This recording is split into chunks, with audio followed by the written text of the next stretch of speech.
On se retrousse les manches. On C'est se comme ça. retrousse. On commence en se retroussant les manches. On se retrouche les manches, Pierre. Yes. Salut Pierre, je suis content de te voir. Je suis content de te voir. Ben oui, à Sainte-Ade. Ouais. À Sainte-Ade. Puis je suis content qu'on passe un bon moment à partager ensemble ce matin.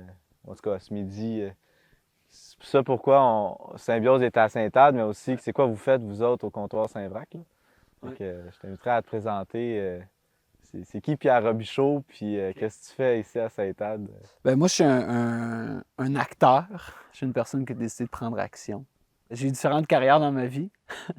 Puis j'ai décidé en 2013 de me dédier à œuvrer au Québec, d'arrêter de voyager. Puis j'ai rencontré, entre autres, deux communautés, là, ceux de l'intelligence collective puis de la permaculture.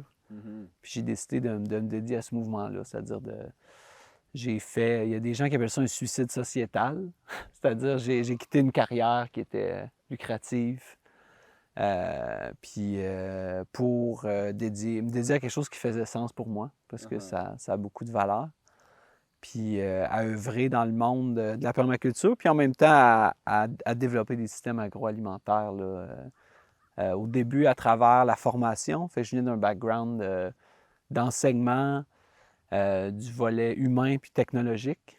Fait que comme comment on transmet un savoir. Puis dans le monde de la permaculture, il y a des gens qui s'intéressaient à amener des solutions inspirées de la nature. Donc, on s'est rencontrés à travers Mycelium, entre autres. Puis comment on pouvait rendre ça accessible à le plus de gens possible, parce que moi, mon expérience, puis l'expérience de beaucoup de gens autour de moi, c'est quand on a commencé à découvrir certains trucs, que ce soit en voyage. J'ai beaucoup voyagé, puis tu as aussi voyagé. On est toute une génération à voyager, puis on revient au Québec, où on assiste à une formation, un workshop, puis on fait « Pourquoi j'en reviens pas, j'ai 30 ans ou j'ai 40 ans, puis j'ai jamais appris ça avant. » Pourquoi ça n'a pas été la première chose qu'on m'a appris à l'école? Oui. Fait que j'ai eu en 2013 cet élan-là, puis aussi cette prise de conscience-là. Pourquoi j'ai pas été exposé à ça avant? J'avais envie de contribuer à ce que plus de gens puissent avoir accès à certains savoirs ou à certains modes de vie qui faisaient sens pour moi, mais qui n'étaient pas dans mon champ de conscience. Puis pas dans le champ de conscience de beaucoup de gens, je réalise. Puis... Fait que trouver des manières de démocratiser un peu plus, de diffuser un peu plus ces enseignements-là qui font vraiment du sens dans plein de milieux, mais que dans le fond, si t'as pas plongé, si t'as pas fait ton suicide, là, tu sais pas trop que ça existe, tu sais, ou t'en entends parler, mais c'est pas nécessairement positif, ou c'est un peu comme quelque chose à part. Ouais, quelque chose de marginal, puis tu sais, dans la marge, il y a souvent beaucoup de richesses en écologie. On dit que dans la marge, c'est là qu'il y a le plus. Ben, j'imagine que tu t'es rendu compte que ça pouvait rentrer dans tous les secteurs aussi. Tu sais. Oui, exact. Puis moi, avant, j'avais une job qui s'appelait gestionnaire de changement. Puis, c'est-à-dire que j'étais... c'est ça. Je faisais partie d'un petit groupe de gens là, qui font cette profession-là, là, qui est comme de faciliter des processus de changement. Puis pour moi, ça faisait sens d'amener cette conscience-là ou ces compétences-là dans un but qui résonne avec une intention profonde de cohérence, de vivre en lien avec des valeurs qui font sens, là, que je puisse me lever le matin et être excité par ce que je fais, mais pas juste excité cognitivement, de dire « Ah, je suis vraiment fasciné par ce que je fais », mais je suis touché, je suis fasciné, puis ça remplit un besoin de sens pour moi puis les gens autour de moi. Puis les gens que je vois même pas parce qu'ils sont impactés sans qu'on le... Puis la transition, justement, de passer d'un mode aussi, tu sais, d'accompagner le changement, tu sais, ben, c'est quand même aussi au niveau théorique. Oui, tu accompagnes les entreprises, tu vois des impacts, mais du moment que tu as commencé, toi, à être entrepreneur avec le Saint-Vrac et tout ça, de toucher la matière puis de vivre ce changement-là sur le terrain, tu sais, dans les cellules, j'imagine que ça... Comment ça t'a... Comment tu as vécu ça, cette transition-là? Je pense que tu l'as bien nommé, là, j'accompagnais des organisations dans leur cheminement. Puis je me suis dit, à un moment donné, il faut que j'ai besoin de le vivre, puis de le mettre, puis comprendre ce que ça implique. J'ai trouvé ça challengeant, vraiment. parce que je comprenais certaines des objections que je recevais Ouais. en mode accompagnateur de développement. Euh, Puis, qu'est-ce qui se passe quand on sort de notre tête, puis on rentre sur le terrain, puis on revient à la base. Puis, tu sais, avant de contribuer à former cette entreprise-là, le Comptoir Saint-Vrac, là, qui est entre autres une épicerie de village, mais vraiment comme un système alimentaire régénératif. Là. On met les bases d'un système alimentaire cohérent pour le futur.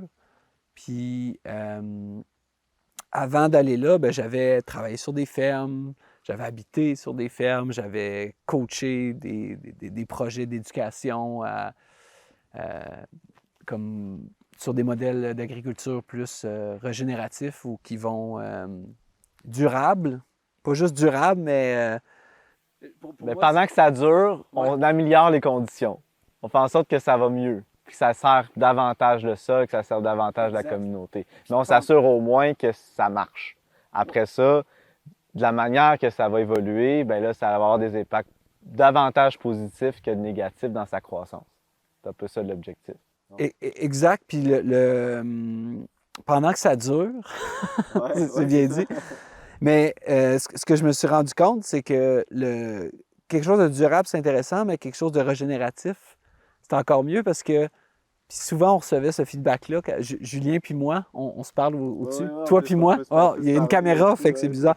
On se parle. Mais tu sais, quand on travaillait ensemble, les gens souvent nous disaient hey, « c'est vraiment génial, je me rends compte que je suis plus en train de réduire mon empreinte, mais je crée de la beauté, puis je crée quelque chose qui me nourrit, qui nourrit les gens autour de moi, puis j'ai envie de faire plus d'empreintes. » Ben oui, mais c'est ça. Puis c'est contagieux, puis ça devient viral, dans le fond. Ben oui, on devient des hyper-capitalistes. Souvent, j'aime ça avoir cette attitude-là. On se dit anticapitaliste ou peu importe, tu sais, marginal, tu es sûrement anticapitaliste. Tu sais.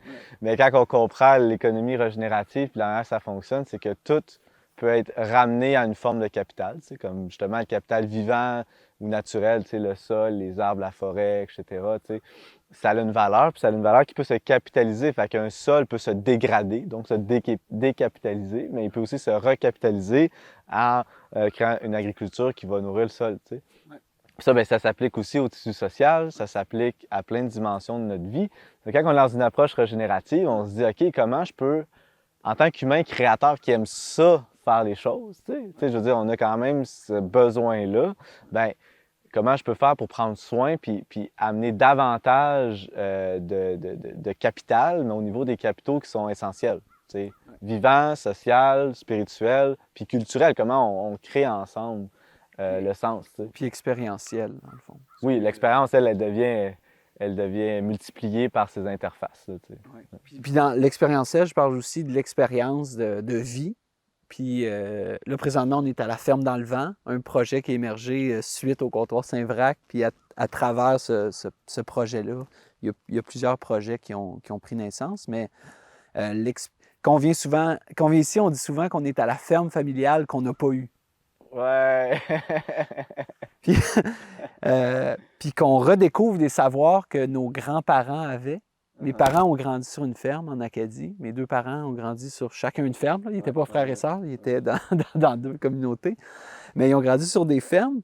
Puis ce savoir-là que moi, je n'ai pas eu parce que mes parents ont quitté la ferme pour étudier, pour aller travailler dans le système, pour développer... Sortir de ce milieu de pauvres, tu sais, comme difficile, où est-ce que tu n'as pas beaucoup de ressources, dire non, on mérite mieux, tu sais, il y a un peu cet état-là. Il y a eu ça, oui. Une espèce d'exode, là. Oui. Bien, on a vécu ça au Québec. On est passé de 40 000 à 10 000 fermes à l'espace de 10-15 ans. Oui, puis en 50 ans, de 80 % de population impliquée dans l'alimentaire à moins de 1 %. Ça paraît, là. Puis quand tu me demandes, ça s'est passé comment, cette transition-là? Je pense que tu touches à quelque chose. Les gens ont quitté ce milieu-là, qui était un milieu qui était vu comme un milieu de pauvres, peut-être, qui pouvait être perçu comme ça. Puis qui sont allés travailler en ville, développer d'autres sortes de métiers spécialisés, puis qu'on a laissé de côté ça, puis qu'on a laissé aussi, dans le fond, il y a eu une industrialisation, puis on a oublié d'habiter notre territoire.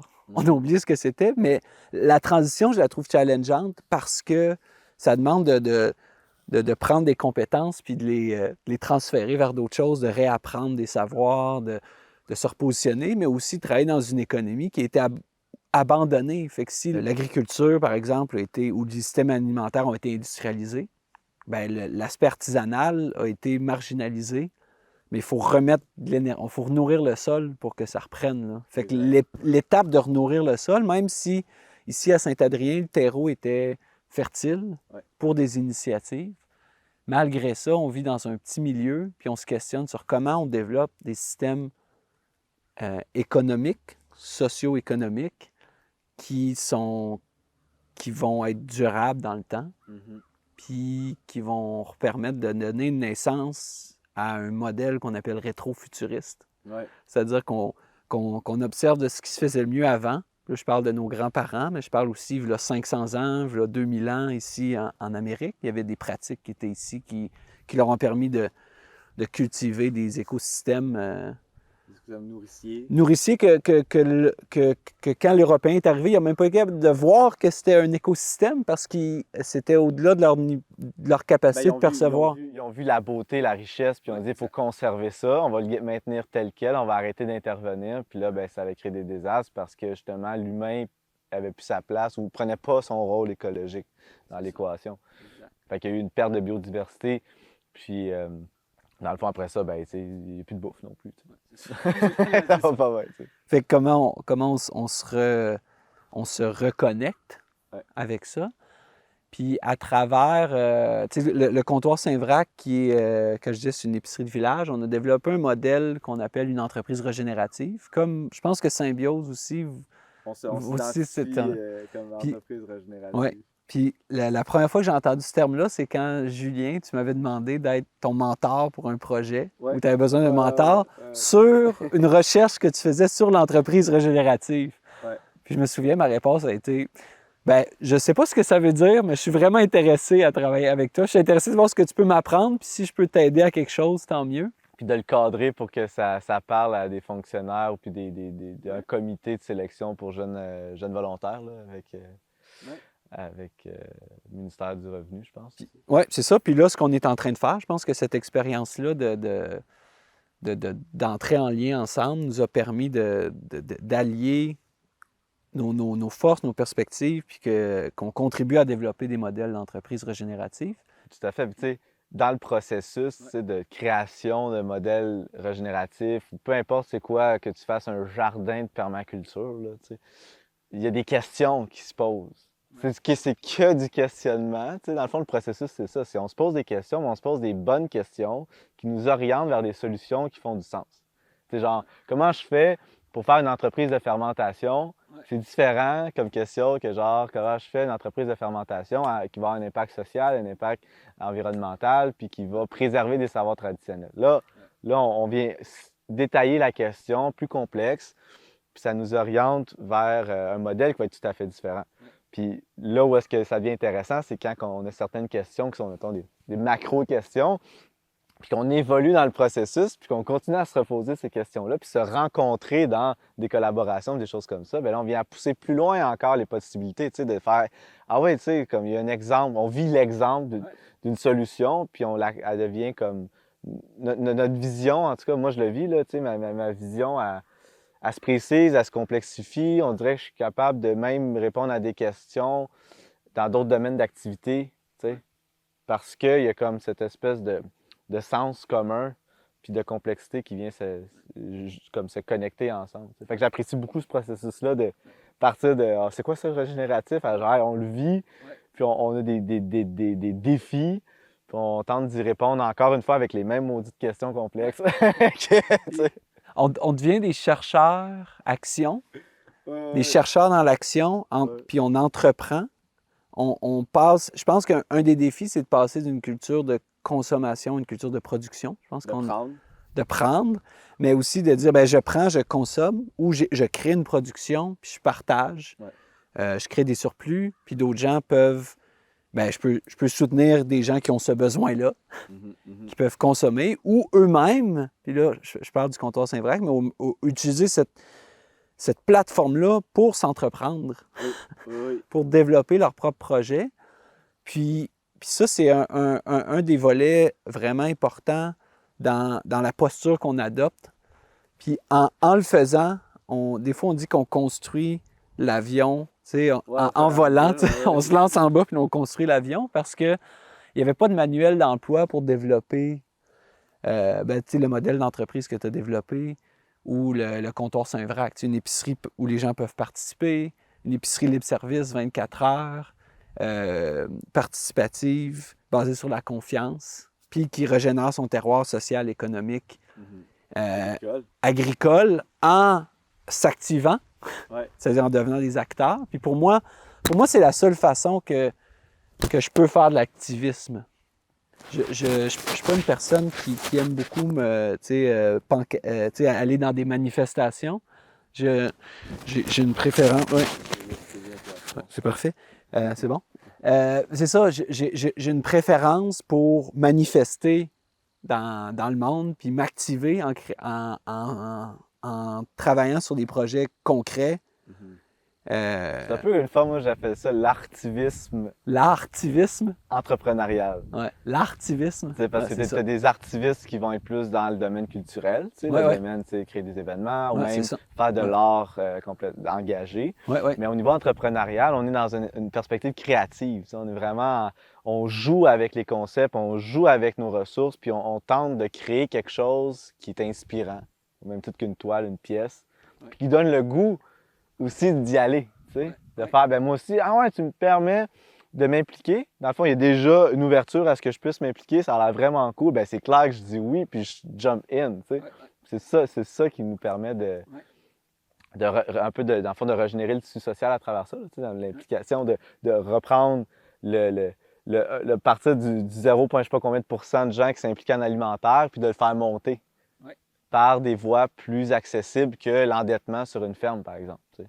Je dis, ah ben oui, je peux travailler au comptoir Saint-Vrac 3 jours semaine, même pas, 3 heures par mois sur quelque chose, puis participer à cette équation-là de solutions sur le volet alimentaire. Là, tu sais. Exact. Puis on s'est inspiré d'une entreprise qui s'appelle Park Slope Food Co-op aux États-Unis, où chacun des membres, sont 17 000 membres, sont dans un autre terroir. Fait que quand on regarde le terroir ici, bien, on est une population de 550 habitants à Saint-Adrien, avec des villages frontaliers, puis des gens autour.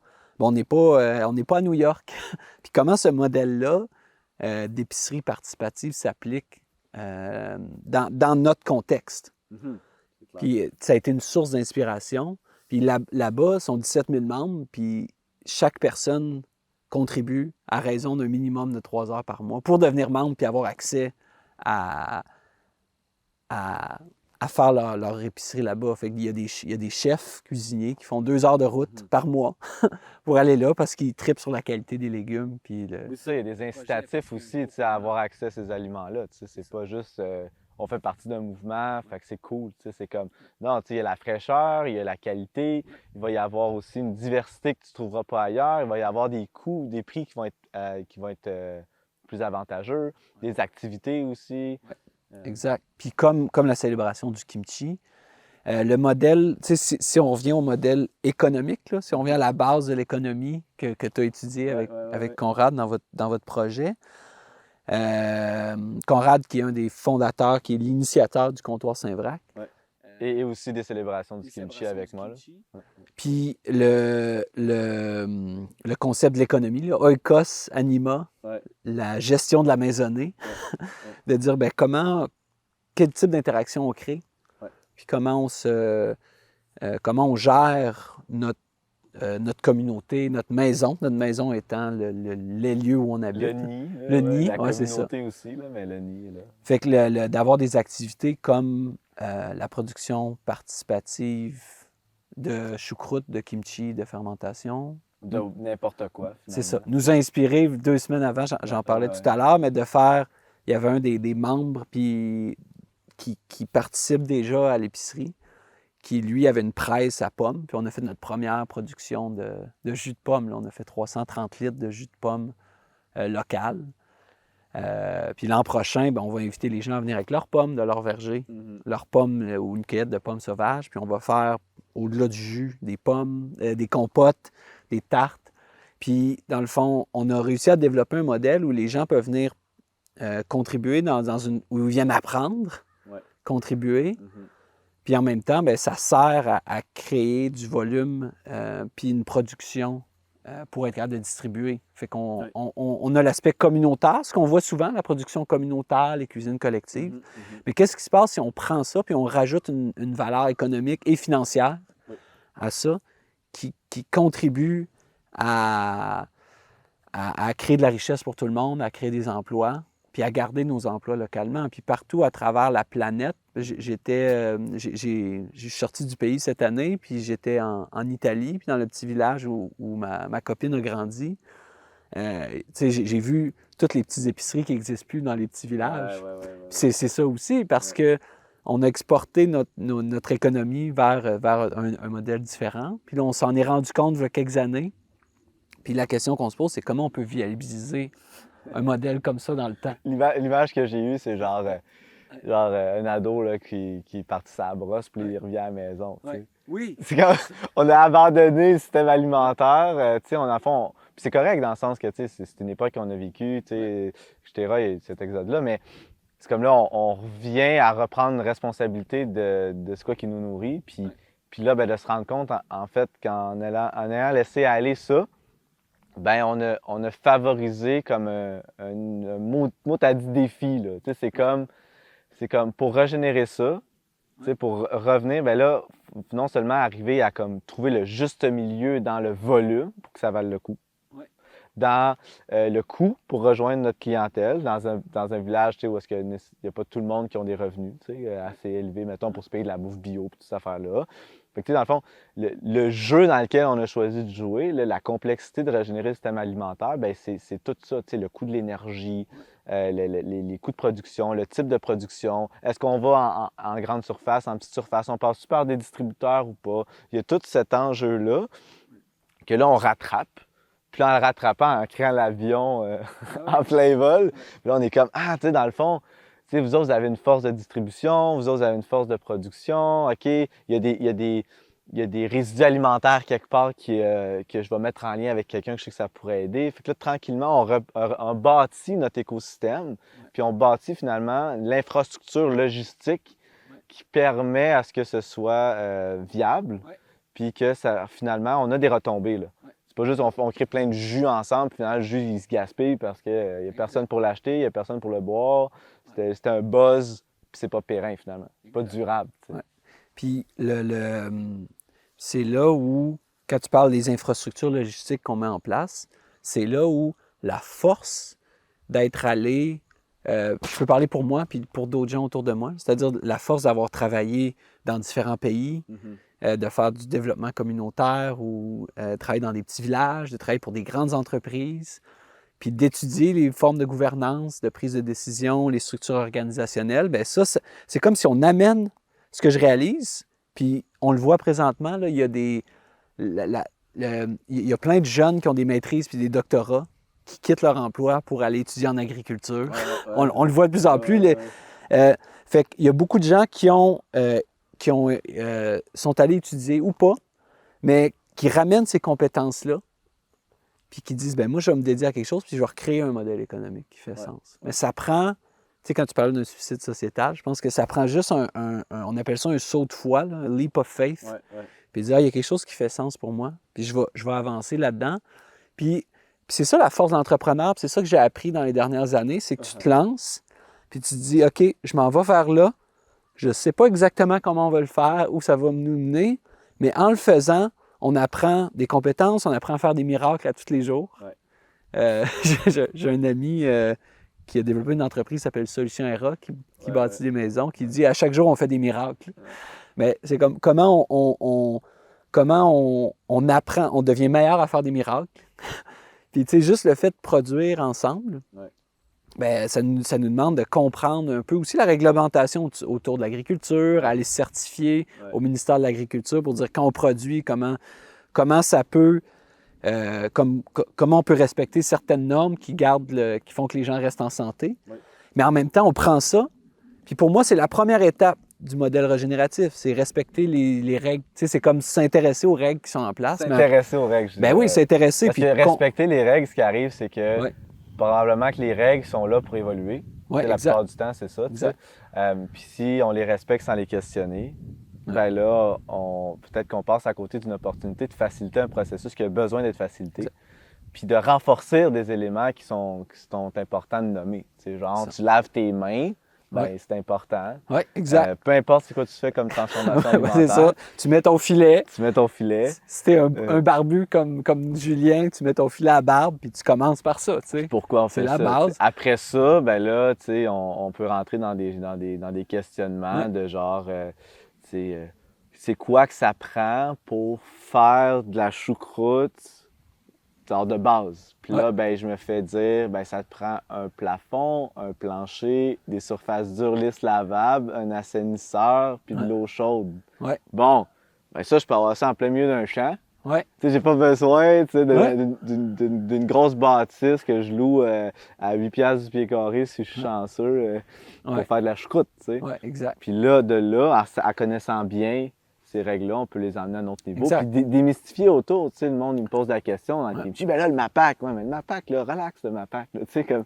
Ben, le MAPAC, c'est un gros bon sens, dans le fond, puis plus tu grandis à travers le monde alimentaire au Québec, bien, plus tu te mets à comprendre le MAPAC, puis te rendre compte qu'il travaille pour toi. Si tu ne fais pas travailler pour toi, ben, tu vas toujours être dans la méfiance, puis si tu es méfiant, ben, l'autre aussi va être méfiant. Là. C'est ça. Joue à deux. Là, ben oui. Puis c'est là où tu commences à engager une danse. Puis dans le...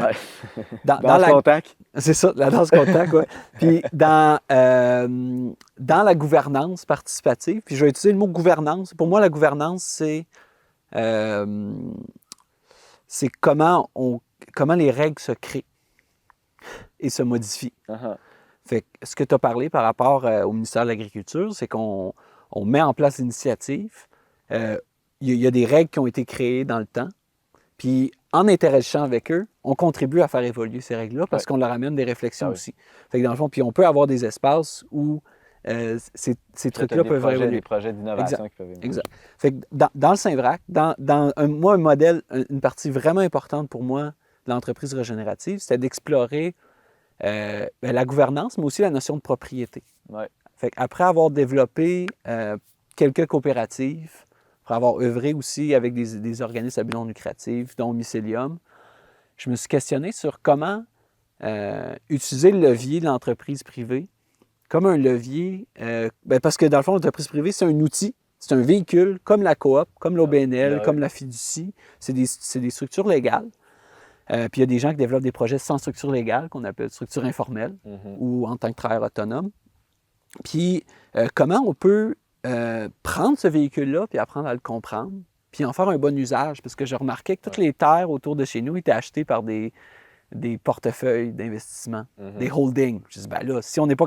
Oui, on va faire des fiducies, oui, on va faire des OBNL puis des coops, mais on peut-tu comprendre le levier de l'entreprise privée? Parce que ça a l'air d'être un levier qui fonctionne bien, mais on peut-tu amener... justement, on peut-tu le prendre puis l'exploiter puis jouer avec? Fait qu'on a décidé de créer un modèle participatif, mais aussi dans l'actionnariat de l'entreprise. Ouais. Fait que les gens peuvent choisir d'investir une partie de leur travail en capital de sueur, ce qu'on appelle du sweat equity en anglais. Fait que, parce que l'entrepreneur, c'est ce qu'il fait. Il travaille pendant des années, comme Julien, puis un moment donné, il se paye quand il a réussi à optimiser son modèle. Ouais. Fait qu'on a le choix, quand on travaille, de dire, il y a une partie de mon travail où je vais être rémunéré, puis il y a une partie de mon temps où je vais devenir investisseur, actionnaire dans le projet. Ouais. C'est ce qu'on appelle le capital de sueur, qui est un concept qui est... On l'a traduit, le sweat equity. Puis, fait que les gens, au lieu de seulement consommer un emploi, fait que j'arrive puis je consomme mon emploi chez un seigneur, dans le fond, qui détient l'entreprise. Je sais que je vais à mon temps de l'heure, je m'en vais là. Après ça, je me questionne plus, là, je fais ma vie. Fait que nous, on appelle ça le processus responsabilisant, jusque dans l'actionnariat puis la propriété de l'entreprise. Puis au-delà de la coopérative, qui est une personne, un vote, on voulait un modèle qui était plus méritocratique. Ouais. Puis dire en fonction de l'investissement que tu y mets, bien, ton retour est similaire. Fait que ça fait que les gens deviennent partie prenante du projet. Ouais. Puis on ne peut plus vivre... Pour moi, cette époque-là, elle est terminée. L'époque où je dis, ben, c'est ton... tu sais, je peux dire à mon boss, ben, c'est tes affaires, ça t'appartient, je peux me déresponsabiliser. Ben non, tu rentres dans un système, Puis en anglais, ils appellent ça employee-owned business. C'est Ouais. des entreprises détenues par leurs employés. Ouais, ouais. Puis ça me choquait qu'au Québec, que ça soit pas plus... Tu sais, oui, la coopérative, c'est un modèle, puis je pense qu'il a sa raison d'être, puis il nous a amené à évoluer, mais on a besoin de développer d'autres modèles. Il y a des gens qui se sont questionnés sur comment créer une coop, il 40, 50 ans. Puis, dont Alphonse Desjardins, qui se retourne encore dans sa tombe à chaque soir. Mais... Puis, tu sais, dans le fond, je parle juste que le modèle de Desjardins a évolué d'une façon qui est quand même relativement très différente de ce qu'Alphonse avait imaginé. Ça a évolué dans une direction, mais on peut-tu se remettre les mains sur le drawing board? Yes. Puis, quand on s'est rencontrés, on était dans des cours de design de permaculture. C'est ça, on peut-tu designer un modèle, le mettre en place, puis voir comment il peut être utilisé? Tout à fait. Puis je pense que c'est un peu ce qu'on a amené comme valeur ajoutée. Les créatifs culturels là, que tu parlais tout à l'heure. Moi, j'ai rencontré Conrad puis beaucoup de gens avec qui je contribue dans un événement qui n'existe plus, qui s'appelait le Forum des artisans du changement, que tu as connu. Shout-out à Jean-Luc Henry de c'est ça. Fermentation maintenant. Exact. Puis, dans le fond, le Forum des artisans du changement était basé sur un concept qui s'appelle les créatifs culturels, c'est-à-dire des gens qui œuvrent à ce que tu appelais les entrepreneurs. Les artivistes. Les artivistes entrepreneurs. Bien, dans le fond, c'est une forme d'art que d'œuvrer dans le monde puis de créer de la beauté, que ce soit à travers une ferme que je développe ou une entreprise. Puis je crée quelque chose dont le but est de créer de la beauté dans le monde. De créer le plus beau monde que je peux imaginer à travers ces projets-là. Ce qui crée un effet d'engouement vraiment génial, parce que les gens, quand ils viennent, par exemple, au Saint-Vrac ou à Saint-Bio, sont comme « Où est-ce que je paye? » tu sais. Comment on peut vous encourager? Ben, contribuer au système. Plus il y a de gens qui... Exact. Puis plus on va créer de satellites de ça, puis de morceaux du chaînon, bien, plus de gens vont pouvoir avoir accès à ça, à contribuer. Que ce soit à travers leur participation ou même à travers leurs achats. Mais on contribue à ramener du sens, puis on est récompensé parce qu'on a créé quelque chose. Puis c'est ça la force de l'entrepreneur, c'est que tu apprends à être récompensé parce que tu fais quelque chose qui fonctionne. Ou tu as appris la résilience des échecs, tu sais, aussi. Exact. Dans les deux sens que ça va. Parce que oui, ça fonctionne, mais c'est pas toujours 100%, tu sais. Puis le 20%, 50%, des fois même le 80% qui fonctionne pas, ben, qu'est-ce qui t'apprend sur la suite pour que ça fonctionne mieux? Puis c'est par cette courbe-là d'essai-erreur puis de micro-prototypage d'affaires qu'on arrive finalement à avoir un retour sur notre investissement de capital sueur. Qui fait en sorte que finalement, on peut avoir des aliments dans notre assiette, on peut avoir un toit pour nous abriter, on peut avoir ces choses-là qui nous permettent d'accumuler de la nouvelle sueur. Tu sais. De créer de nouvelle sueur. Puis, ben, c'est comme s'entraîner. Puis, tu sais, que ça soit au niveau de notre... Tu sais, nos intestins s'entraînent aussi. Quand nos intestins apprennent à devenir plus résilients à force de manger des aliments différents, puis qui sont plus difficilement assimilables, on devient meilleur. Notre microbiote, il peut s'entraîner par une diversité puis une diète qui est diversifiée. Bien, le microbiote, mais aussi notre... le muscle. Nos muscles, les contractions... je vais retrouver le terme. Le péristaltisme, dans le fond.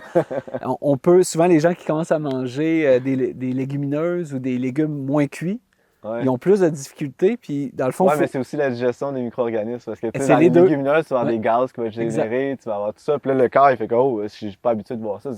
C'est ça. Tu viens de donner un coup de main à ton ami qui a une épicerie participative, tu as déplacé des poches de 20 kilos pendant 2 heures. Puis tu n'es pas habitué de le faire. Oui, exact. Le même processus. C'est ça. Puis tu n'es pas habitué de... Tu sais, dans le fond, quand tu dis comment ça a été, je réponds toujours à ta première question. Comment ça s'est passé, la transition? D'être debout, tu sais, de commencer à travailler à 5 heures à tous les matins, puis d'avoir une discipline, puis de dire ça implique quoi? Avoir une épicerie de village, mais ça implique qu'il y ait du stock qui soit... Tu sais, oui, il y a des belles idées puis des beaux concepts, mais dans la mise en œuvre, ça ressemble à quoi? Bien, ça ressemble à payer des factures, ça ressemble à faire des achats, ça ressemble à gérer du stock, faire du ménage. Écouter quelqu'un sur le corps de la porte. Écouter quelqu'un sur le corps de la porte, parce que tu es dans un milieu communautaire aussi. Tu n'es pas dans une grande surface où c'est plus impersonnel. Fait qu'il y a ce volet-là aussi, tu sais. Jaser souvent d'alimentation avec les gens. J'ai un très bon ami qui dit, moi, je vais faire mon épicerie au Saint-Vrac la nuit. Ouais. Parce que dans le jour, je vais faire mon social. Pas le temps, tu sais, j'arrive là, finalement, je sais plus pourquoi j'étais là, qu'est-ce que j'allais acheter. Fait que t'as toujours le choix tôt le matin ou genre, tu sais, le soir. Fait qu'il y a des moments où il y a moins de gens. Fait que tu peux choisir aussi quand tu viens. Ouais. Parce que c'est vivant. Un peu comme notre, tu sais, Ouais. quand je mange des fermentations, ben, je nourris la vie de mes intestins puis de mon microbiote. Ben, comme quand tu crées un modèle qui est vivant, il y a de la vie. Fait qu'il faut que tu apprennes à mettre tes limites aussi. Il faut que tu apprennes à... Fait que ça a été un défi aussi. D'apprendre à mettre tes limites. Ben, à être clair, à mettre ses limites. Tu sais, parce qu'on crée notre cadre. Quand le cadre nous. Tu sais, à l'école, on a appris à fonctionner dans un cadre existant. Puis moi, je m'intéresse aux organisations vivantes où les gens doivent créer leur propre cadre. Mm-hmm. Puis en entrepreneuriat, on met en place une structure, on crée un cadre, puis on apprend à se cadrer. Puis moi, je refuse de travailler dans un modèle où il y a des gens qui cadrent puis des gens qui se font cadrer. Le fait qu'on crée un modèle participatif, c'est qu'on permet aux gens de rentrer dans le système au niveau où ils sont prêts à rentrer. Oui, exact. Fait que je me souviens des gens qui disaient comment je fais pour investir dans le Saint-Vrac? Ben, je sais pas, demande à lui, il l'a déjà fait, tu sais. Je vois pas la porte d'entrée. C'est comme, ben, on va t'en créer une porte d'entrée, comme à quoi tu veux qu'elle ressemble. Oui, c'est ça. Pour toi, tu sais, avec ton cheminement, avec ton monde, puis on accueille les gens où ils sont rendus. Ouais. Fait que ça devient, dans le fond, ce que je trouve intéressant, c'est qu'on crée des systèmes qui sont multiportes, multifacettes. Puis à chacune de ces portes d'entrée-là, on n'en crée pas nécessairement une par personne, mais on se rend compte qu'il y a un groupe de gens que cette porte d'entrée-là est plus simple. Tout à fait. Fait qu'on crée quelque chose avec eux, on crée le cadre ensemble sur comment on rentre. Puis c'est pas tout le monde qui a les enzymes pour digérer certains trucs. Mm-hmm. Tout à fait. Fait que moi, ce que je me suis rendu compte dans ce processus-là, depuis 2013, de s'entreprendre, ça a été de développer ma résilience, mon antifragilité. Parce qu'aujourd'hui, je reçois des nouvelles qu'avant, ça m'aurait pris 3 mois à m'en remettre. Là, ça me prend 1 seconde. Ou souvent, j'ai même pas besoin de m'en remettre. Je suis comme, oui, c'est ça. Ça, c'est déjà arrivé. Ou, genre, je m'effondre plus à chaque fois que je vis un défi. Mm-hmm. Parce que c'est ça, pour moi, un des apprentissages de la vie. Puis l'entrepreneuriat, quand on devient plus vivant, on développe des nouveaux muscles, des nouveaux skills, des nouvelles enzymes pour digérer des trucs. Où je dis, moi, j'ai pas les enzymes, mais je vais le passer à quelqu'un qui peut le digérer pour moi.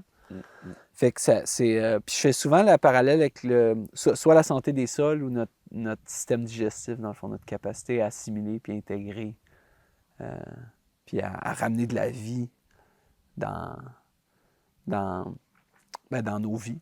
Tu sais, dans le fond, la vie, c'est quoi? C'est recycler au maximum l'énergie du soleil. Sur Terre, c'est un peu ça. C'est comme le système Terre, c'est comme plein d'interfaces, plein de niveaux de vie qui interagissent ensemble pour ralentir l'effet d'entropie que le soleil, lui, il brûle. Ouais. Mais il brûle-tu dans le vide ou il brûle dans le vide et sur une petite planète et d'autres planètes?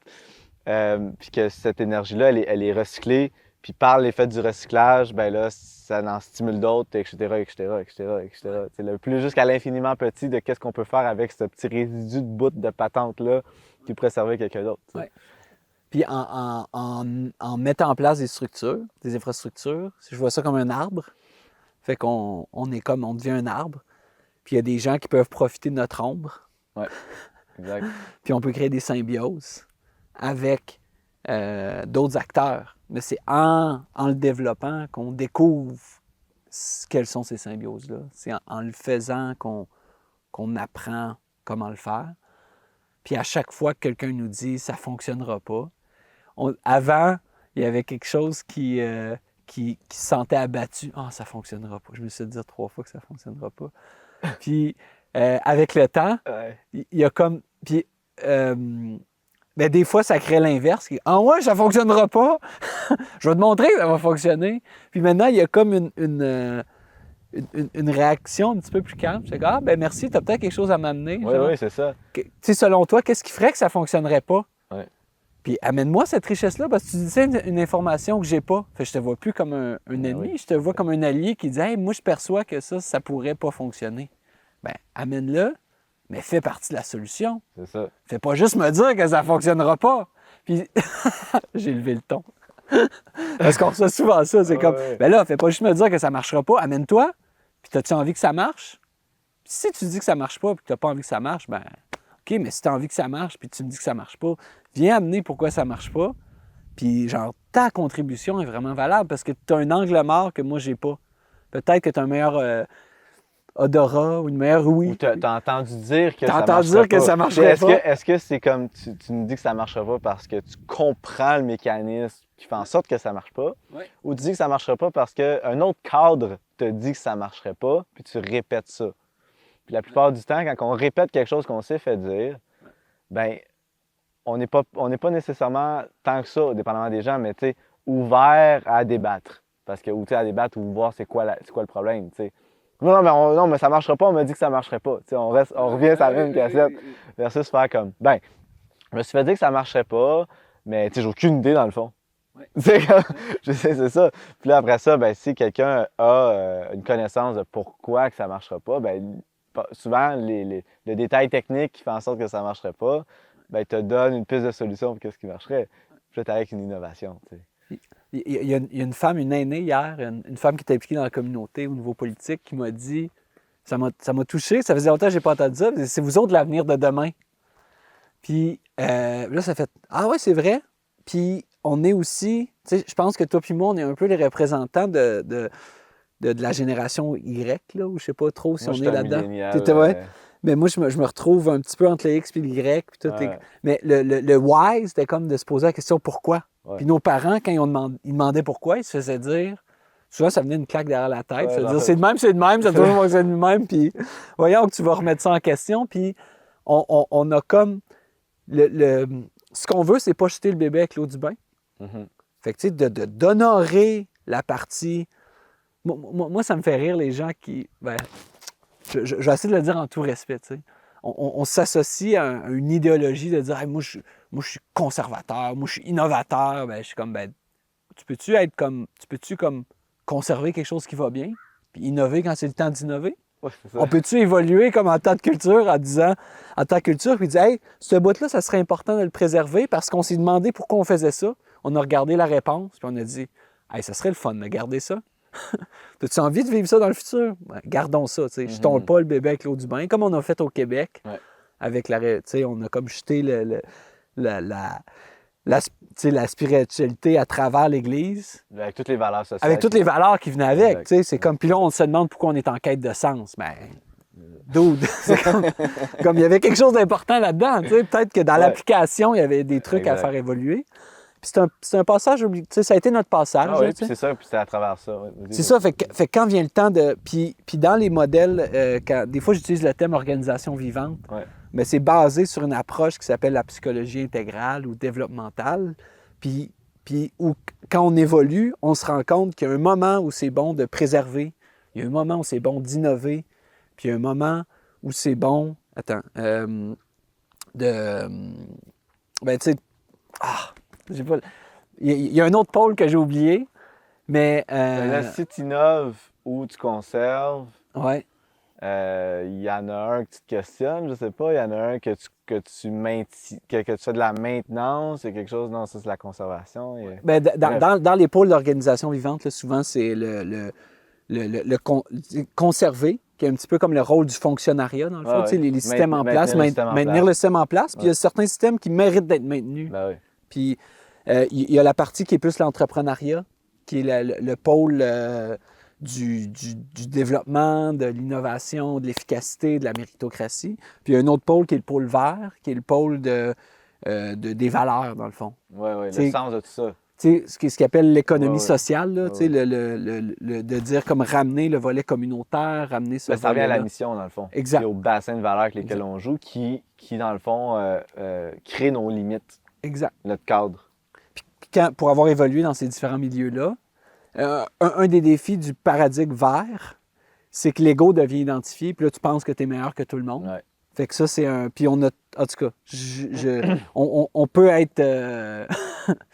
on peut être victime de ça, puis c'est correct, ça arrive, mais de dire, est-ce qu'on peut comme passer d'un pôle à l'autre en fonction du besoin? C'est ça, pour moi, notre évolution collective passe par trouver quand est-ce que c'est le bon moment d'être efficace, quand est-ce que c'est le bon moment de préserver, puis quand est-ce que c'est le bon moment de prendre soin. Ouais. Puis après ça, de créer des systèmes qui sont à la fois efficaces, qui vont être durables, ou Puis qui vont se questionner. puis qui vont se questionner, ou qui vont garder le lien, puis Ouais. garder de maintenir des liens. Puis, tu sais, quelque chose que toi, tu m'as appris, Julien, c'est tout le concept de route, Ouais. de recréer des routes entre nos terroirs. Ouais. Fait que, tu sais, c'est un petit peu là où on s'en va au Saint-Vrac. Tu sais, on a créé une preuve de concept. Ouais. C'est-à-dire, la preuve de concept, c'est il y a un groupe de débiles qui disent, comme tout le monde leur dit que ça se ferait pas, puis ils le font.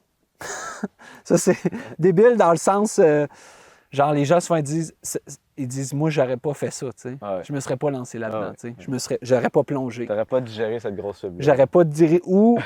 Puis peut-être que ces gens-là, ça les excite de plonger puis de faire du parachute, là.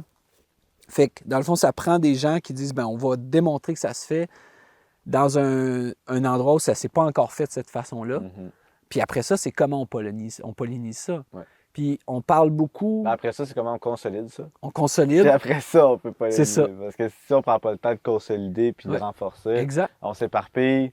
Puis Exact. là, on perd le momentum qu'on a créé. Exact. Fait que c'est le juste équilibre là, Ouais. entre l'ordre et le chaos. C'est ça. Le chemin chaotique, là, on vient comme amener, on vient structurer, mettre en place quelque chose qui est en train, un système qui est en train de s'effondrer. Ouais, là, on glane les On affaires qui ramasse les fonctionnent. morceaux du système, puis on recrée à partir de ça.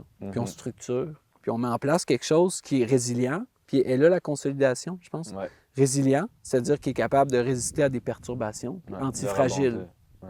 Ben, la différence entre résilient et antifragile, c'est la résilience va te permettre de revenir à l'état d'équilibre après Exact. une perturbation, parce que l'antifragilité, tu vas devenir plus fort après une perturbation. Ouais. Tu sais, un bon exemple, c'est le coyote, là. Quand il y a un coyote qui est attaqué puis qui est tué, les autres coyotes, ils émettent un son. Ouais. Ils font un ouh spécial. Oui. Puis les femelles, ils ovulent, puis ils font des enfants. C'est qu'on vient d'en perdre un, on a besoin d'enfants. On en fait Fait 10. Fait que c'est pour ça qu'on a beaucoup de coyotes présentement, puis pas beaucoup de loups. Le loup est une espèce noble qui a besoin de grands espaces, qui est un petit peu plus fragile, Mhm. qui est c'est une super espèce, le loup, mais elle a besoin d'un écosystème plus mature. Ouais. Fait que, dans le fond, comment on maintient ça en place, puis comment on est rendu à être en train de consolider ce qu'on fait, puis on le fait de mieux en mieux, puis c'est le fun. Puis, fait que ça, c'est la partie le fun, on le fait de mieux en mieux, mais là, c'est comme comment on essaime ça, puis comment on travaille avec d'autres acteurs dans d'autres terroirs pour créer une mosaïque, Exact. pour créer on appelle ça la mosaïque, là. Le mouvement organisé pour une souveraineté alimentaire interterroir au Québec. Ah ouais, c'est bon. Comment on s'interrelie Ouais. pour créer un modèle de croissance. Ouais. C'est-à-dire qu'on commence à s'implanter. J'appelle plus ça un modèle d'enracinement que de croissance. C'est pas juste une croissance Là, on est verticale. à l'enracinement, là. C'est le sport du champignon là, qui est allé loger quelque part de favorable, puis commence à créer ses racines. Exact. Puis là, éventuellement, les racines vont connecter entre elles, puis c'est de là que la croissance peut arriver, parce que là, on a un réseau qui peut redistribuer des sucres, puis plein de choses aux autres espèces. Toi, en tant qu'acteur, tu te promènes aussi à travers le Québec, puis tu Ouais. rencontres ces acteurs-là. Ouais. Puis comment on peut recréer des routes entre nos terroirs qui ne passent pas toujours par les grands centres, Exact. parce qu'on a centralisé dans les grands centres, puis on a vécu une dévitalisation des milieux ruraux. Fait de ramener de la vie. Tu sais, par exemple, présentement, dans le système, tu sais, il y a un système alimentaire où pour vendre du fromage au village voisin, il y a une fromagerie pas loin d'ici qui doit passer par Montréal à 2h30 de route. Ouais. Aller dans un centre de distribution puis retourner à 15 minutes de route de la fromagerie, tu sais. Ouais.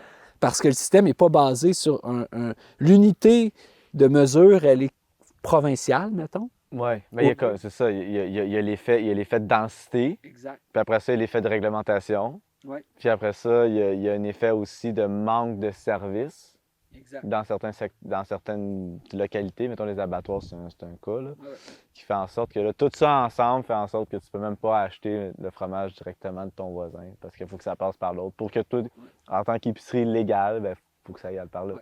Mais c'est pas une question pour le fromage, c'est plus un système Ouais. de distribution Ouais, qui a ouais. été mis en place, Oui, après ça, c'est la distribution. qui a assez de gagnants en Ben, efficacité. mais tu vois, puis c'est ça. Puis tu vois, pourquoi, dans le fond, que je fais la route, tu sais? Ouais. ben, c'est parce que j'ai choisi de faire ma distribution. Tu sais. Ouais. C'est pas juste de voir le monde, mais c'est pas juste de distribuer non plus.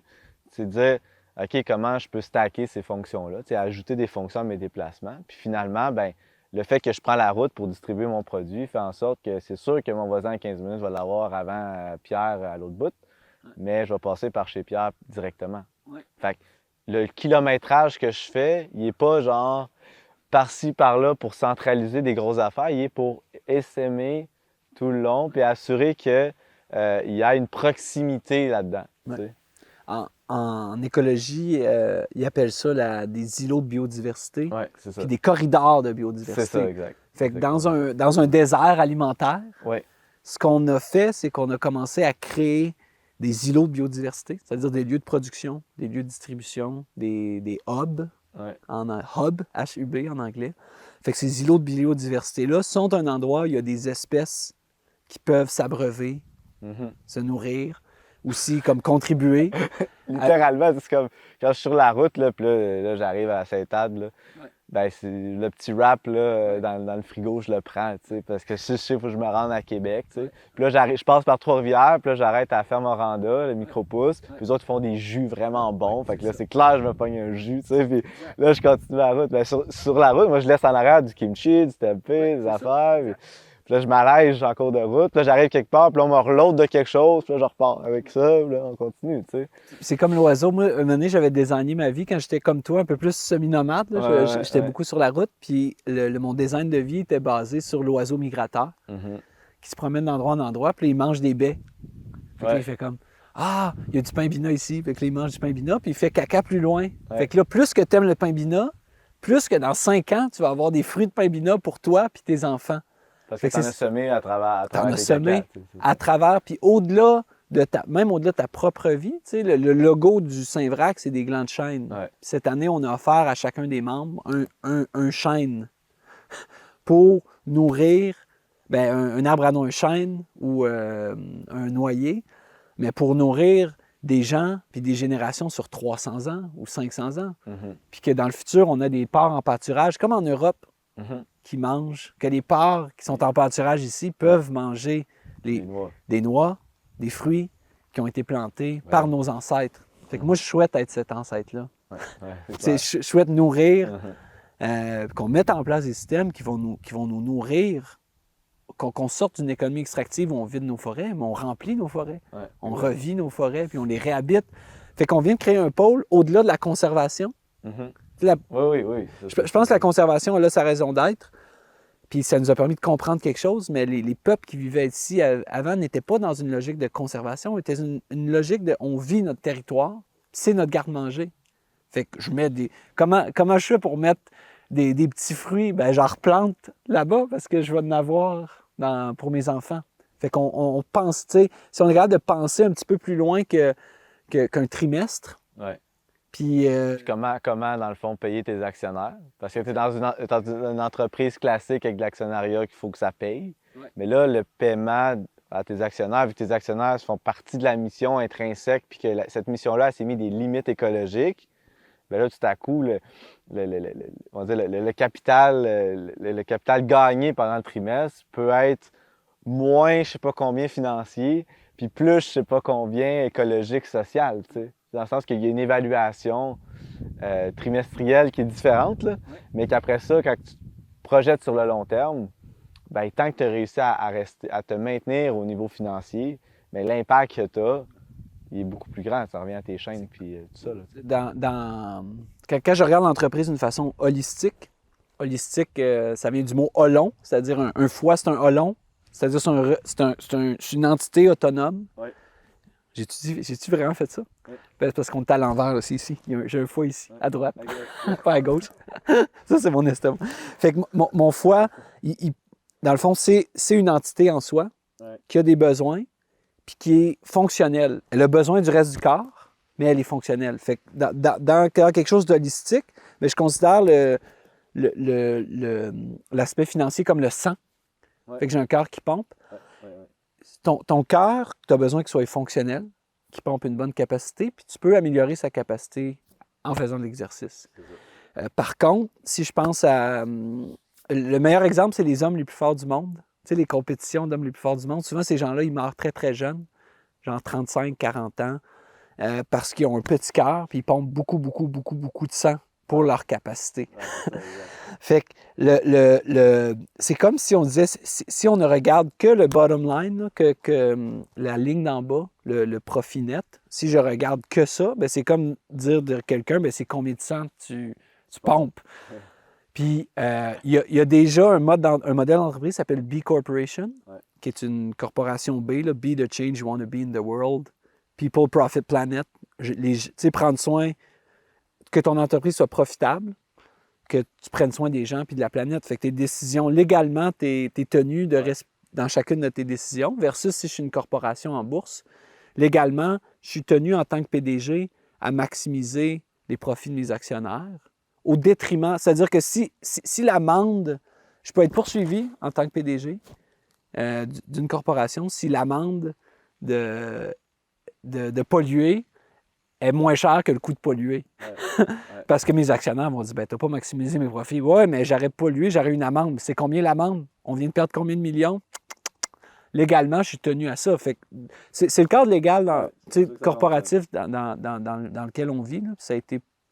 Ben, ça vient aussi avec les chartes d'actionnaires. Ça vient avec parce que l'entrepreneuriat, on dit les corporations, c'est un canevas pratiquement blanc. T'as presque rien. Blanc. C'est un cadre que tu peux faire ce que tu veux avec.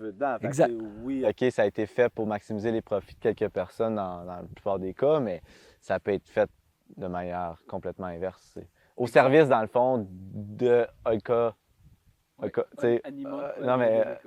Economia, tu sais. Economia, l'économie de la maisonnée dans une perspective long terme, par et pour la communauté, versus la crématistique, qui est l'accumulation de biens puis de profits au détriment les uns les autres dans une perspective court terme. Comme l'extractivisme. C'est ça. Le crématistique, c'est comme le mercantilisme, l'extractivisme, tout ça. Puis ça, ben, ça vient briser les liens d'écosystème. Ouais. Puis Aristote avait même vu la différence à l'époque. Là. OK. Mais c'est la théorie, là. Fait que dans l'entreprise régénérative, au-delà de People, Profit, Planet, ben, on a 8 formes de capital qu'on régénère. Puis on s'intéresse aussi à planifier la mort de l'entreprise. Oui, tout à fait. Fait que ça, c'est super important de dire, ben, quand sa mission avoir... Quand que l'arbre est rendu mature, qu'il a donné des fruits, etc., puis que là, la mort biologique arrive, ben, comme ça va clairement dégager du soleil pour d'autres arbres qui attendent que ça pour aller prendre, tu sais, Puis les ressources se transfèrent ailleurs. Exact. Puis ce qu'il faut comprendre aussi, c'est que dans des forêts, quand ils vont couper des arbres, il y a des forêts où il y a des arbres, des troncs d'arbres matures qui sont des souches, la souche qui est de l'arbre qui est mort, qui est maintenue en vie par les autres autour. Fait que des fois, il y a comme un savoir qui est là, qui est tellement important, puis c'est probablement lui qui maintient comme un réseau en place. C'est ça. Fait que dans le fond, je pense que ce qu'on est en train de faire, c'est de développer le réseau. Puis la suite de ce qu'on a fait à Mycélium. À Mycélium, on organisait des événements, des formations. On a formé quelques milliers de personnes à différents aspects de la permaculture. Juste de l'économie jusqu'au vivre ensemble. Jusqu'à faire ton potager. Jusqu'au design, jusqu'au comment faire des animaux en pâturage, comment faire de l'agriculture de régénération. Bien, on a fait une pause là-dessus pour développer nos projets. Puis œuvrer, pour moi, dans le fond, dans mon rôle, ma transition, en tant que tu sais, avant, je me suis intéressé beaucoup à comment on forme des formateurs, puis comment on partage un savoir, mais là, comment on partage un savoir par l'action. Oui. Ça, c'est beau. Oui. C'est ce que je trouve beau dans les fermiers qui sont ici, c'est que c'est des gens qui œuvrent, puis par l'action, ils incitent des gens à prendre action, puis ils inspirent des gens. Fait que par l'action, bien, on crée un mouvement. Puis c'est un petit peu comme quand tu joues avec un enfant, puis tu stimules l'enfant, tu joues avec. Un enfant qui est laissé tout seul pendant des années, il ne survivra pas. Il a besoin de liens sociaux. Il va faire des liens sociaux avec des animaux. Exact, entre autres. Puis, mais quand il y a une stimulation, c'est comme si on stimule, on joue avec, comme quand on va jouer dans la forêt, puis on cueille des champignons, bien, on joue avec la forêt, tu sais. Puis l'an prochain, il a envie de donner plus de champignons parce qu'il sait que tu t'en viens. Dans l'interaction, c'est ça. C'est ça. Fait que quand on interagit avec un enfant ou avec un système économique vivant, fait que ce qu'on crée, ce qu'on soutient, c'est l'émergence du vivant. Ça revient à ça. Mais on le fait d'une façon qui n'est pas dans un classroom, Mhm. qui n'est plus dans une salle de classe, mais comme au Saint-Vrac, il y a 300 caissiers qui sont formés à venir 24 heures sur 24 avec une clé, comme faire leurs emplettes. Ouais. Fait que tout ça, on a formé des gens vers s'autonomiser, puis comme participer au système, juste à travers le fait de venir faire leurs emplettes, puis d'être responsable de la caisse, puis tout ça. Exact. Mais déjà, ou quand on fait des productions participatives, mais on crée un système où on se forme en même temps, puis on s'encourage à devenir des meilleurs humains, puis à prendre soin de nos systèmes alimentaires, parce qu'on a juste envie de vivre, puis que ça soit... Ben, on veut être souverain, tu sais, on veut être souverain sur nos moyens de production. Tu sais, on veut arriver à se nourrir par nos propres moyens, puis ceux de nos communautés, puis de ne pas être dépendant d'intrants quelconques, tu sais, de un. Puis ça, c'est un grand défi à arriver, tu sais, ne serait-ce qu'imaginer 80 d'autonomie alimentaire régionale. Tu sais, c'est comme, il y a beaucoup d'éléments à prendre en compte là-dedans. Mais de se donner les moyens d'avancer dans cette trajectoire-là, peu importe où est-ce qu'on va lander avec l'avion qui, peut-être qu'on va juste planer pendant longtemps, on ne sait pas. Puis de se réapproprier ça, puis tranquillement arriver à se dégager aussi. Je veux dire, moi, je me considère vraiment, vraiment béni de pouvoir me dégager une part de tarte qui me permet de vivre de manière comme OK. Puis de réinvestir, moi, c'est ça la folie, là, c'est comme, je vais réinvestir dans la mission à gogo, là, que ce soit dans un, dans l'autre, dans peu importe c'est quoi qu'on fait comme mouvement, mais tant que ça va dans la même trajectoire. T'sais. Mais comme je me considère vraiment chanceux d'avoir pu pérenniser mon travail, de dire, OK, je peux me dégager un salaire, dégager un montant d'argent pour suffire à mon existence, moi, là, en tant qu'individu, puis continuer à mettre toute mon énergie dans ça. Je n'ai pas besoin de sacrifier une partie de mon temps pour aller à l'extérieur de ça, pour faire, Puis, ce que je trouve important dans cet entre-deux-là, dans cette transition-là, c'est d'être conscient que, il y a toujours des leviers qui sont là. Il y a toujours des moyens qui nous aident à, comme, faciliter cette transition-là. Moi, ça a été, par exemple, par la production de tempeh. J'aurais pas pu faire les célébrations du kimchi tout le temps. Mais à travers la fabrication de tempeh, ben, l'écologie du tempeh, ben, c'est de la protéine qui se fabrique rapidement. Les gens mangent de la protéine à tous les jours. Fait que si je peux avoir quelque chose que les gens vont manger en plus grande quantité, puis que je peux fabriquer plus rapidement que de la choucroute, bien là, tout à coup, mon cycle, j'ai quelque chose qui va plus vite, qui me permet, moi, d'engranger davantage de capitaux sans nécessairement devoir en faire beaucoup plus. Versus, mettons, la choucroute, pour être rentable, mettons, il aurait fallu que j'en fasse tellement que là, ça mettrait en péril le rôle écologique de la choucroute dans mon entreprise. C'est comme un portefeuille diversifié. C'est ça. Puis c'est un peu la même chose au Saint-Vrac. Tu as des produits qui permettent d'aller chercher plus de marge. Tu as des produits qui vont être plus difficiles, mais qui sont importants d'avoir, comme les œufs, le lait, qui n'ont presque pas de marge là-dessus. Tu as des affaires comme ça qui te permettent de jouer, mais comme quand tu rentres après ça,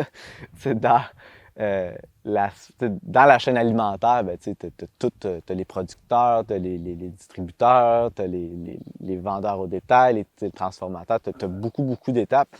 Mais celui qui vend au détail, il faut qu'il fasse énormément de ventes pour faire qu'un petit peu. C'est ça le modèle. T'sais. Je sais pas comment vous autres, vous arrivez à renverser un petit peu cette vapeur-là, parce que on s'entend que c'est un des éléments, c'est une des sphères de la chaîne alimentaire, c'est un des maillons qui demande une gestion énorme de volume, puis qui est très difficile à rentabiliser. Là. Mais présentement, c'est pas avec la cuisine de transformation, parce qu'on a une cuisine de transformation. En plus. Fait que la cuisine de transformation permet une synergie avec le reste. Fait que ça permet d'engager des gens à l'intérieur de ça. Puis d'utiliser aussi, dans le fond, de redonner de la valeur à certains des produits en vrac. Mais pas juste, comme quand on fait des biscuits, on prend notre avoine. Ça simplifie. On a, mais je dirais que c'est pas ce volet-là. Ce que je dirais, c'est l'aspect participatif. Fait que c'est l'aspect de l'engagement des gens à l'intérieur puis la valeur qu'on réussit à créer. Une création de valeur qui permet à ce que l'énergie qui est donnée, un peu comme nos kimchi, là, tu viens participer, puis tu as du kimchi en échange. Puis du moment que tu deviens plus performant, ben là, tu as plus de kimchi en échange. Mais ce qui se passe, c'est que tout le monde est incité. Je pense que ce bout-là, c'est une bonne question que tu poses, là, mais tout le monde, surtout les gens qui font partie du modèle. Il y a différents niveaux de participation. Ouais. Fait qu'il y a participation à l'actionnariat, puis il y a des gens qui sont engagés là-dedans à différents niveaux. Ouais. Fait que, tu sais, qui sont investis, puis qui ont aussi à cœur que ça soit viable puis rentable. Ouais. Fait que là, les gens, ça devient comme une entreprise familiale. Les gens, ils ont du skin in the game, fait qu'ils veulent que ça fonctionne parce que la capacité de l'entreprise de les rémunérer est en fonction de si ça fonctionne. C'est comme si, présentement, dans les premières années, bien, les premières années de toute entreprise, la majorité des entreprises, je dirais pas toutes, souvent, on dit c'est les 3 à 5 premières années qui permettent de développer ton modèle d'affaires. Ouais. Puis de trouver, dans le fond, qu'est-ce qui va faire que ton entreprise va être pérenne. Fait que là, on a stabilisé puis on a mis en place le système, puis ça a été fait au prix de notre sueur. Puis une partie, on a extrait une partie de l'entreprise pour se rémunérer, pour vivre. Survivre.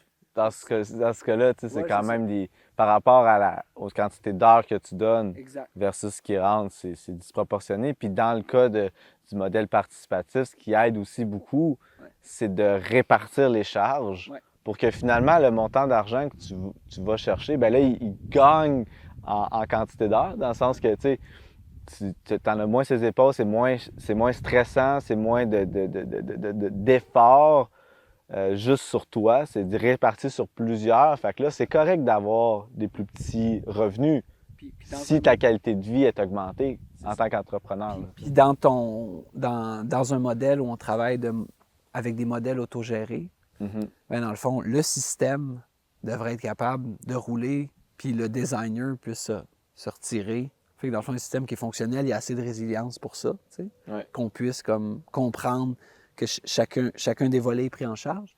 Au niveau, le système qu'on a mis en place est un riche système d'approvisionnement qui est sous-utilisé. C'est comme si on avait un... Ouais. C'est ça. On va se dire, comme Charles, t'as une Ferrari, là, puis tu roules à 10 km/h, quand dans le fond, tu serais en Allemagne, tu ferais rouler sans limite. Exact. Fait que c'est ça. Fait que on a mis en place un système d'approvisionnement qui permet d'approvisionner un village, puis des gens autour, puis on fait aussi des précommandes, c'est-à-dire que les gens ils peuvent commander à l'avance des trucs ou en gros. Mais dans le fond, utilisé peut-être présentement au 5e de sa capacité. Fait qu'on a mis en place un système de gestion intégrée, un système de comptabilité, un système de libre-service, 24 heures. Fait que tout ça, c'est en place. Puis c'est prêt à être utilisé par d'autres gens qui veulent l'utiliser parce que ça, c'est la suite. Dans le fond, c'est comme ça qu'on répond à cette question-là aussi. Ouais. Pour la pérennisation, au-delà de la première mise en œuvre, on a développé une technologie sociale, informatique, écologique, humaine. C'est comme un modèle technologique qui inclut tous ces volets-là. Bien, ce modèle-là est prêt à être mis en œuvre et travailler avec d'autres gens qui souhaitent développer ça, mais pas sous une forme de franchise où on dit « Veux-tu t'ouvrir un comptoir Saint-Vrac? » C'est comme tu as envie de développer dans ta communauté, on va propulser avec les outils qu'on a mis en place. C'est ça, c'est quoi tes ressources, c'est quoi tes caractéristiques intrinsèques, c'est quoi tes besoins, c'est quoi votre vision, votre mission, vous autres, dans votre groupe, puis comment on vient propulser ça. Ouais. Fait que quand les gens nous disent, il y a plein de gens qui sont venus nous voir dans les dernières années, on veut ouvrir un Saint-Vrac, mais on leur dit « Ben, t'es qui, toi? » C'est comme, tu veux juste copier quelque chose qui ne s'adaptera pas à ton lieu, bien, va voir c'est qui ton lieu. Intéresse-toi au système alimentaire chez vous. Nous, on peut vous fournir des outils pour démarrer ça, parce qu'on a mis en place une infrastructure. C'est déjà là. Puis nous, ça va être notre rôle. On peut vous accompagner là-dedans, puis on peut mutualiser ça, puis on va créer un vrai réseau décentralisé après ça. C'est-à-dire qu'on n'aura pas besoin de... Où est-ce qu'on est rendu progressivement, là? Comme tu dis, le 5 d'usage de, mettons, votre modèle, tu sais, c'est ça. Ouais, on appelle ça des réseaux. C'est comme nous autres au kimchi, tu sais. Cette année, là, c'est capoté, tu sais. C'est comme...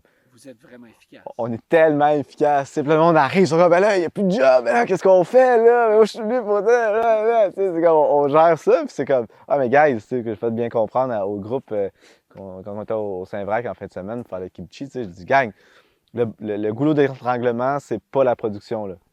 Là, c'est la vente, tu sais, dans le fond, parce que, tu sais, on pourrait en produire pas mal plus, tu sais.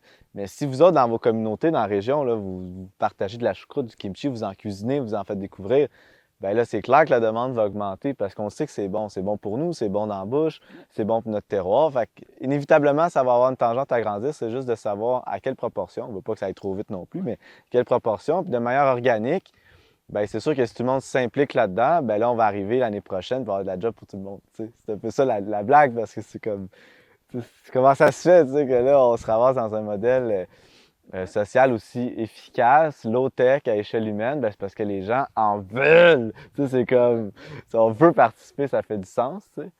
Puis c'est là que l'application va à l'extérieur, mettons, tu sais, dans le cas ici. Tu sais, nous, Symbiose, on arrive comme force de production, puis canalisation, focalisation autour de la fermentation. On arrive, on produit, on s'en va, puis on peut jouer avec les inventaires après ça à distance.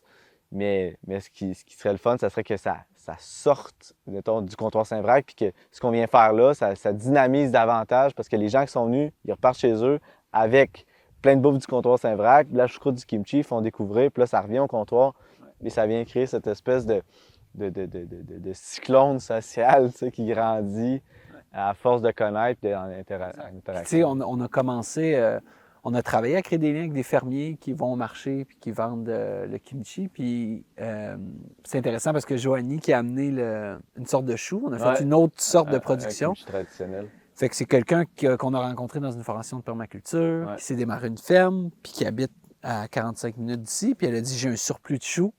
Fait que là, Julien a dit, ben, il faut créer une recette. Tu sais, je savais pas, c'est comme, j'ai du chou. C'est comme, ben, c'est quoi ta recette? Je sais pas, c'est quoi la recette? J'ai jamais fait ce chou-là. C'est un nouveau chou. On va créer une recette, fait qu'on demande à une amie, à Sarah, de dire, hey, comment tu cuisinerais ce chou-là en kimchi? Puis après ça, nous autres, avec les ingrédients qu'on a, puis là, on jive. Là, on se met à jiver ensemble. Puis moi, ce qui ferait sens ici, c'est comme de pimper des recettes. Tu sais, on a comme la capacité aussi de dire, ben, on peut. Prendre un risque aussi, tu sais. Oui, exact. Mais créer une culture de gens qui apprennent à fermenter, puis tout ça. Puis on n'a pas eu beaucoup de temps de le faire avec les dernières années. On n'a pas focusé là-dessus parce qu'on était dans la mise en place d'une infrastructure là, qui passe par plein de trucs. Là. Mais ce que je vois, c'est que ben, Joanie, là, elle est comme impliquée, mais elle a commencé à vendre le kimchi à sa ferme, dans ses marchés. Puis c'est comme, elle devient partie prenante. Puis ça, c'est intéressant de dire, ben on a des gens qui voient la valeur ajoutée, de distribuer ça. Puis je pense que c'est comme une étape d'avoir des micro-distributeurs, puis des gens... Ben, c'est ça.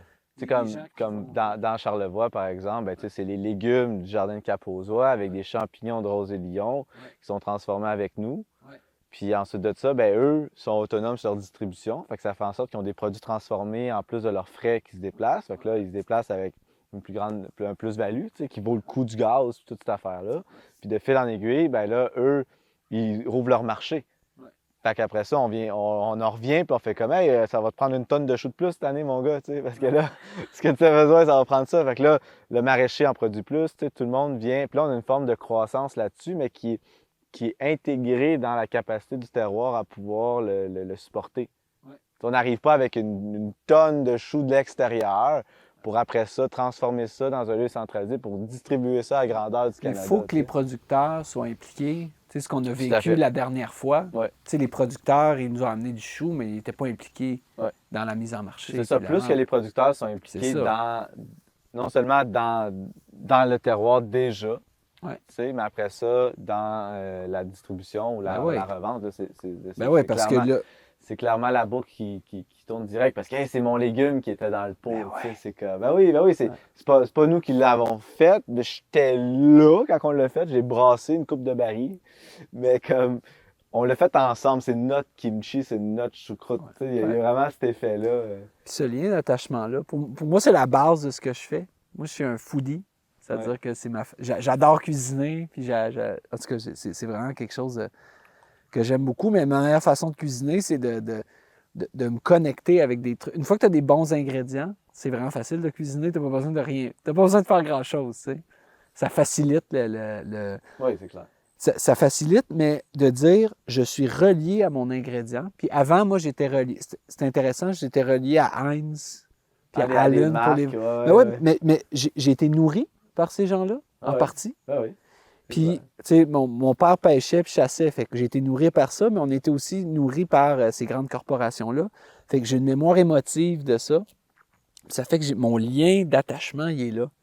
Puis nous, ce qu'on travaille, c'est à recréer des liens d'attachement avec les gens pour la nourriture. Puis quand tu parles de... Les gens, ils ont une fierté de dire, ben, tu sais, s'ils vont aider une ferme, mettons, fait que les font comme, hey, c'est les légumes de la ferme où je vais, tu sais, où j'ai mes paniers, tu sais, puis je connais, mes enfants vont à l'école avec. C'est tellement intime. C'est ça. Fait qu'on vient de recréer un lien intime. Puis après ça, quand c'est transformé, hey, c'est les légumes de la ferme, puis c'est ma maraîchère, puis sa fille va à l'école avec ma fille, puis tu sais. Puis, fait que là, on recrée ce lien d'intimité-là, ce lien familial-là, qui est fort, tu sais, qui retisse le tissu social. Puis après ça, ben, si on a envie de l'envoyer dans un autre terroir, ben, on a la fierté de dire, ben, comme on est vraiment fiers de ce qu'on a produit ici. Ouais. C'est là où on peut créer des échanges. Puis, tu sais, on parlait des routes entre les terroirs, puis dire, ben, hey, comme je suis allé à Charlevoix l'an passé faire faire du kimchi, mettons, Samir est allé. Il dit, hey, j'ai vu les champignons, ils étaient produits là. Puis les gens sont fiers, sont contents parce qu'ils peuvent se relier. Puis je pense que c'est vers là qu'on se dirige par rapport à l'alimentaire. On se dirige vers retrouver un sens. Puis ça revient à la carotte de mon grand-père. La carotte dans le jardin de mon grand-père, puis de ma grand-mère, nos jardins familiaux, tu sais, on allait là. Je me souviens, quand j'allais au Nouveau-Brunswick dans ma famille, on mangeait des carottes. Ben, c'est comme, man, c'est quoi ça? C'est tellement bon! Pourquoi les carottes, ils goûtent pas comme ça chez nous? Ben, tu sais, ils mangent de la terre, qu'il y a des fruits de mer dedans, parce que au Nouveau-Brunswick, il y avait du poisson dans... Mais c'est comme, moi, ce que je vois dans le futur, c'est qu'on va, tu sais, quand tu vas à l'épicerie, tout va goûter comme ça. Ouais. Hey, il y a de la salsa. Moi j'ai dit, puis je vais le nommer en public, là, je regarde la caméra, mais il y a 5 ans, j'ai dit à quelqu'un, j'ai dit, la journée où je vais arriver dans une épicerie au Québec, puis il va y avoir comme, ou dans plusieurs lieux comme ça, puis il va y avoir 3 sortes de salsa. Puis je sais que la salsa, c'est peut-être pas typique du coin, mais j'aime la salsa. Mais faite avec genre des tomates du coin, du maïs local, puis faite avec les ingrédients du coin. Cette journée-là, je vais prendre comme, genre, slacker à pédale, puis dire comme, ouais, on a fait un bon bout de chemin. Mais il y a encore beaucoup de chemin à faire, tu sais, pour se rendre là, tu sais. Ouais. Puis dire comme, hey, le maïs, c'est Paul qui l'a fait. Ouais. Puis, mais je pense qu'on a la chance de vivre à cette époque-ci où on est en train de se réapproprier ça. Puis, tu sais, il faut vraiment remercier les gens qui ont contribué à donner comme une certaine abondance qui nous a permis de voyager, puis d'étudier, puis de... Fait que merci, tu sais, pour ça. Mais là, on est rendu à un moment où on peut revivre ça. Puis c'est beau après ça, tu sais, c'est un... On est comme des témoins, dans le fond. Ouais. On est des témoins de cette régénération-là. Ouais. On est des témoins de comme tout le partage qu'on a à travers nos projets d'entreprise. Puis ce témoignage-là, ben, on est là. Ouais. On est là, on le vit, on est dans le présent. Ouais. Puis on lâche pas, tu sais. Ben, puis, tu sais, il y a comme... Puis il n'y a pas de retour en arrière, dans le fond, tu sais, ça goûte tellement bon, c'est comme, ben non, c'est ça que j'ai envie pour la suite, tu sais. On est des témoins, puis de passer aussi de témoin à acteur, cette transition, tu sais, c'est comme la transition. Oui, mais le témoin, c'est la métaposition. Ah ouais, OK. Ouais, on s'observe pendant qu'on fait partie de ça, puis après ça, notre ego, il est content parce qu'il va dire « Hey, on a fait partie de ça », tu sais. Puis on va raconter ça à nos enfants. J'ai envie de leur raconter des bonnes histoires. Moi, il est comme là, il y a de la boucherie qui se passe là-bas. Oui, c'est ça. Oui, je pense qu'il faut que j'y retourne parce qu'on fait partie d'un écosystème complexe. Puis là, ben, on est dans la boucherie de l'année avec les bons cochons de pâturage à la ferme dans le vent. Ouais. Ben oui, justement, hier, c'était l'abattage. C'était vraiment comme un moment très, très chargé, puis en même temps, comme bien soutenu, puis bien tu sais, comme une belle gang autour de ça, dans le calme. Puis c'était vraiment beau, en fait, là. Moi, ça m'a beaucoup réconcilié avec, tu sais, comme les mammifères, là, tu sais, je veux dire, j'ai déjà fait boucherie avec des poulets, avec des canards, tout ça, mais jamais vraiment sur un gros mammifère comme ça, là. Puis d'être avec les producteurs, c'est mon, je veux dire, c'est ma viande à moi, là, tu sais, je veux dire, c'est pour moi, là. Fait que, légalement, je peux pas, en fait, le producteur, lui, peut pas faire boucherie pour moi, tu sais. mais moi, j'ai le droit de faire ma boucherie. Tu sais. Tu veux dire que tu peux acheter un animal Ouais, vivant? je peux acheter l'animal vivant puis L'abattre. moi-même l'abattre. Donc, tu sais, c'est vraiment une super belle expérience à ce niveau-là de vraiment reconnecter avec c'est quoi le processus, tu sais. Puis qu'est-ce que ça fait énergétiquement aussi, là, je veux dire, au niveau de système nerveux, puis tout ça, là. Puis de passer de cette chose, tu sais, comme de cette vie-là entière, là, qui a reviré de la tourbe, qui a vécu tu sais, une vie au soleil, qui a eu du fun, qui a eu, tu sais, comme vraiment une belle vie ici.